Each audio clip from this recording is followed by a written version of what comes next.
السلام عليكم ورحمة الله تعالى وبركاته. walaashin barwaaqadan kanaga socotaan waa barwaaqa channel. haddaan nagu cusub tahay gacmo furan kusoo dhawow, kusoo biir asxaabta channelka, subscribe inoo saar. haddii aad hore noola joogtayna minanka waa minankaaga. maanta waxaan ku wada video cusub, like inoo saar, noona sii shaagelay videoga. maanta waxaan idin tusi rabaa, aan idinla wadaagi rabaa shower olya aad u fiican. sidaad ogtihiin baanaga waqtigan waxaan ku jirnaa waqtiga qabowga haddaan reer Scandinavian, Yurub idilkeedba iyo waqooyiga Mareykankaba dhammaanba waa maxaa waaye waqtiga qaboobaha ee barafka. waqtigaasna jidka qaleel uu ku noqonayaa, qabow badan, banaankii qabow jira qaleelaad ka qaadaysaa. hadda waxaan idinla wadaagi rabaa shower olyahan oo aad ku anfici doono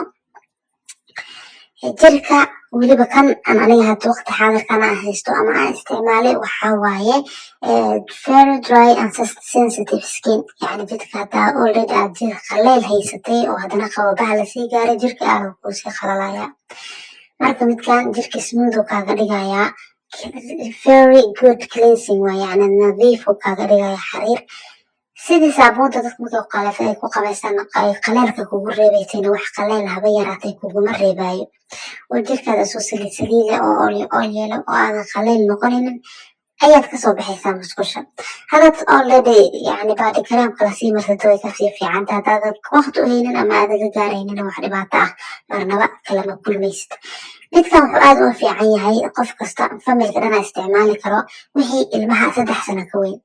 hadday ilmaha 3 sano ka yar yihiin waxaa jira wax gooni oo ilmaha loogu talagalay. insha allah taasna waa idinla soo wadaagi doonaa. laakiin midkan wixii ilmaha 3 sano ka weyn familka dhan way isticmaali karaan. jirka nadiif, xariir, wasaqda wuu kaa dejinayaa, yani qaleelna kaama dhigaayo. hadda marka waxaa idinkula talinaya, maadaama hadda waqtiga qabobaha lagu jiro, kan isticmaala, iska daaya saabuunta, iska daaya shaambooyinka. kan aad ayuu u fiican yahay jirka, qaleelku kaa ilaalinayaa. aad ayaan uga heli doontaa, soo baroobeeya. sidai camal hadday jiraan dad isticmaalana igu reeb comment sectionka, ila soo wadaag sida aad adiga u aragtay.